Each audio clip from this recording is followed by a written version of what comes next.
Samora Machel, premier président du Mozambique indépendant, était un révolutionnaire déterminé à libérer son pays du colonialisme et de l'influence étrangère. Mais son rêve a été brisé le 19 octobre 1986 lorsqu'il trouve la mort dans un mystérieux crash d'avion. Accident ou complot, l'histoire reste marquée par le doute. Né en 1933, Samora Machel rejoint le Frelimo, Front de libération du Mozambique, dans les années 60 pour lutter contre la domination portugaise. Après une longue guerre d'indépendance, il devient président en 1975 et met en place un régime socialiste inspiré de l'URSS et de la Chine. Son gouvernement nationalise les terres et les industries, ce qui inquiète les grandes puissances occidentales et les régimes voisins hostiles comme l'Afrique du Sud de l'apartheid. En réponse, Pretoria soutient des mouvements rebelles comme la Renamo pour déstabiliser son régime. Le 19 octobre 1986, Samora Machel rentre d'un sommet en Zambie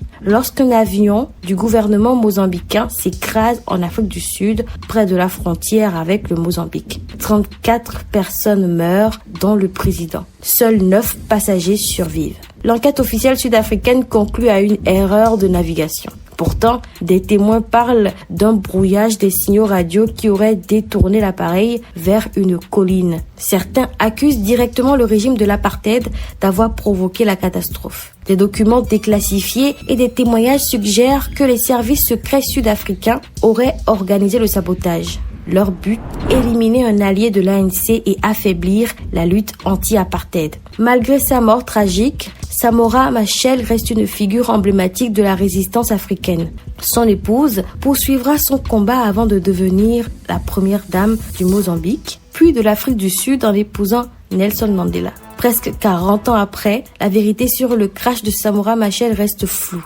Assassinat politique ou simple accident? Une chose est sûre, la disparition de ce leader charismatique a changé l'histoire du Mozambique et de l'Afrique australe.